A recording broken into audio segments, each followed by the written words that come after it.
રાજ્યમાં મેઘરાજનું આગમન થયું હતું અને આવા શુભ દિવસે ખેડૂતો બળદોને શણગારી અને હળ જોડીને વાવણી કરવા માટે ગામના પાદરમાં સારા શુકન લેવા ઊભા હતા। એવામાં બે રાયકા આણામાં આપવા વસ્ત્રોનું પોટલું લઈ દીકરાની વહુનો આણો તેડવા જવા નીકળ્યા હતા।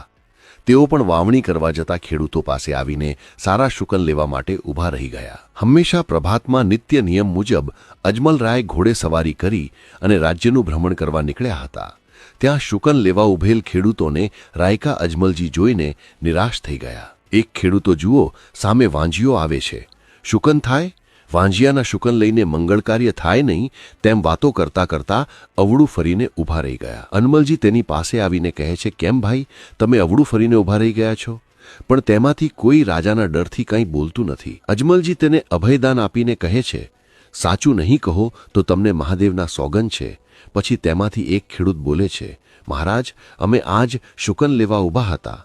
અમારા વડવાઓ કહેતા કે સારા શુકન લઈને જાઓ તો વાવણી સારી થાય અને ઉત્પાદન બમણું મળે, પણ તમે પેટના વાંજિયા છો એટલે અમે અવળું ફરી ગયા હતા। અને રાયકા પણ કહે છે, આણા આ વળતી નારને તેડવા જતી વખતે સારા શુકન લઈને જ જવું। વાંજિયાના શુકન લઈને જઈએ, વહુવારુને છોકરા કે છોકરીનું સુખ પ્રાપ્ત થાય નહીં કે વાંજિયાપણું ભોગવે। આવા અપશુકન જાણીને અમે અવળું ફરીને ઊભા રહી ગયા હતા। ખેડૂતો અને રાયકાની વાત સાંભળી અજમલજીને કાળજામાં ઘા લાગ્યો અને અજમલજી કહે છે, તમારી ભૂલ થાય છે, મારે તો 3 દીકરીઓ છે। મહારાજ, દીકરી તો પારકી થાપણ કહેવાય, એ સાસરીએ પ્રકાશ આપવા જાય છે, જ્યારે દીકરો કુળનો દીપક સમાન છે, તે આખા કુળને ઉજાડે છે। તમારો દીકરો ક્યાં છે? આ સાંભળીને અજમલ રાજાનું હૃદય ઘાયલ થઈ ગયું। તેનાથી વાંજિયા મેણું સહન થયું નહીં અને તેઓ રાજમહેલ પાછા ફર્યા।